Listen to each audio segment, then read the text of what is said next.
सिरोही विधायक संयम लोढ़ा का एक ट्वीट चर्चा और विवाद का विषय बना हुआ है। ट्वीट की पहली पंक्ति में लोढ़ा ने पोस्टर से किसी मदारन के गायब होने की बात लिखी है।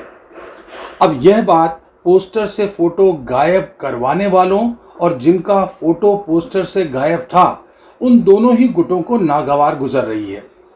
पहले गुट को राख के नीचे की चिंगारी को कुरेदने पर ऐतराज है, तो दूसरे गुट को अपनी नेता के लिए ऐसे ओछे शब्द के प्रयोग पर।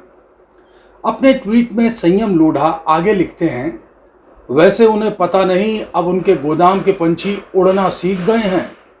इस पंक्ति ने अचानक पिछले साल की बाड़ाबंदी के वक्त की गई घोड़ों के हरे मैदान की तरफ भागने वाली मिसाल याद दिला दी।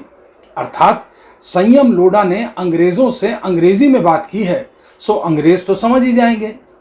लोढ़ा आगे लिखते हैं, बचे खुचों को सरकार छबड़ा के रास्ते दाना पानी देती रहेगी। यहां लोढ़ा ने बहुत अंदर की बात कह दी, जो राजस्थान के सत्ता और विपक्ष दोनों के लिए सहज नहीं हो सकती, क्योंकि एक का एजेंडा है और दूसरे की कमजोरी। ट्वीट के अंत में संयम लोढ़ा ने राजनीतिक भविष्यवाणी करते हुए लिखा है, अगले 2.5 साल के लिए धोखा और धक्का लिख दिया है। यह ट्वीट जिस किसी भाजपाई को समझ में आएगा उसके दिल को कचोटेगा। लोढ़ा यूं ही हवा में तीर छोड़ने वालों में से कतई नहीं है, सो अगर उन्होंने बात कही है तो थोड़ा बहुत दम भी होगा। मन मसोस कर ही सही धोखे और धक्के राजनीति में अधिकांश का भाग्य होते हैं।